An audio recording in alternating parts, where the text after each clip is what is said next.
আমাদের মায়েরা কান্না করতে করতে তাদের চোখের পানি শুকিয়ে গিয়েছে। আমাদের মায়েরা এখন আর কান্না করতে পারে না, কিংবা যদি কান্না শুরু করে তাদের বুক ফাটা কান্না শুরু হয়। তারা এখনো জ্ঞান হারিয়ে ফেলে কান্না করতে করতে।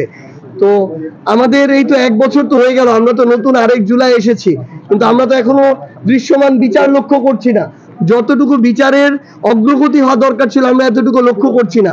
এই অন্তর্বর্তীকালীন সরকার এবং বিচারের সাথে সংশ্লিষ্ট যে কেউ এই ঘটনার জন্য দায়ী, যারা সবচেয়ে বেশি ছিল, খুনি হাসিনা থেকে শুরু করে তার যে দোষরা সরাসরি এই নির্দেশের সাথে ছিল, বাস্তবায়নের সাথে ছিল এই হত্যাকাণ্ডের, এই গণহত্যার, তাদের দৃশ্যমান বিচার, রায় এবং কার্যকর হওয়ার পূর্ব পর্যন্ত এই বাংলাদেশে অন্তর্বর্তীকালীন সরকার কিংবা বিচার বিভাগের সংশ্লিষ্ট যারা রয়েছে, আসিফ নজরুল স্যার থেকে শুরু করে আমাদের বিচার বিভাগীয় যারা রয়েছে, তারা যেন অন্য কোনো কিছু চিন্তা না করে।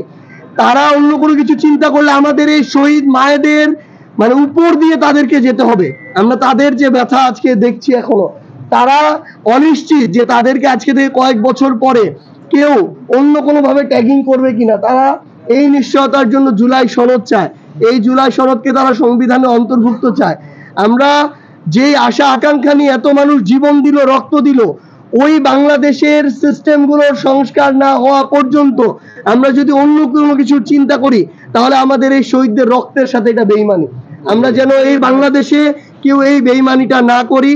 আমরা সবাই একসাথে বিচার, সংস্কার এবং জুলাই সনদের জন্য লড়ে যাব, এবং অবশ্যই